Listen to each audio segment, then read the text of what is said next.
J'ai une question pour vous. Est-ce que dans la vie, vous avez tendance à fuir les conflits ?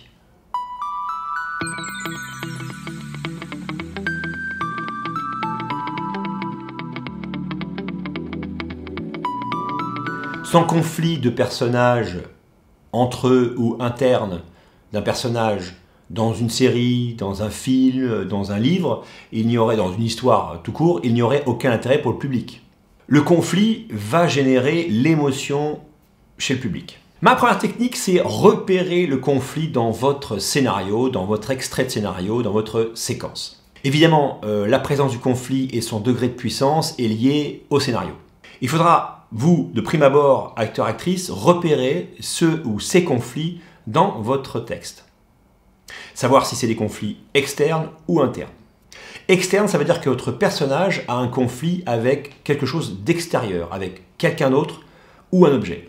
Conflit interne, ça veut dire que votre personnage a un conflit en intérieur de lui-même, avec son mental. Dans un scénario bien écrit, les conflits externes et internes sont mélangés. Deuxième technique, maintenant, on va rentrer dans les détails du conflit externe. Alors, il faut amplifier ce conflit externe que vous avez repéré dans votre scénario. Si par exemple vous devez vivre une histoire d'amour non réciproque dans votre scénario, votre personnage n'est pas aimé en retour, alors là vous devez créer et amplifier cette frustration comme quelque chose de vital.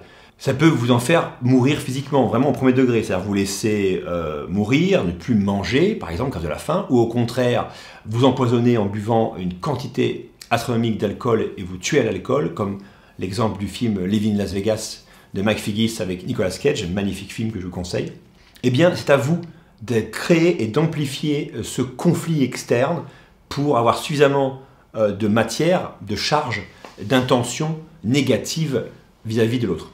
Troisième clé pour bien travailler votre conflit externe cette fois-ci, votre personnage a un problème avec lui-même, il se bat avec sa psychologie. De la même manière que l'externe, il faut amplifier ce conflit interne pour suffisamment y croire et avoir un enjeu vital. Exemple, il est très timide, mais il doit absolument ce soir parler à la personne qu'il aime. Un enjeu vital à dire les choses, à le dire ce soir, en plus il y a un délai, il n'a pas le choix de faire cet acte de sortir de lui-même.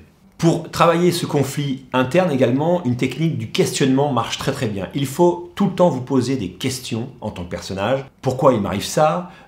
Pourquoi elle ou il ne m'aime pas? Pourquoi je suis timide? Pourquoi je n'y arrive pas? Etc.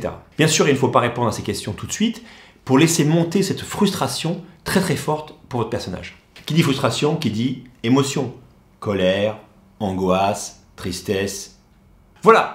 Avec ça, vous êtes fin prêt pour vous entraîner et travailler dans de bonnes conditions. Lâchez vos écrans et à vous de jouer. J'espère que cette vidéo vous aura aidé. N'hésitez pas à la partager entre vous, actrices, acteurs, de vous abonner à la chaîne YouTube et d'activer la cloche pour savoir quand est-ce que je mettrai une autre vidéo en ligne. Salut!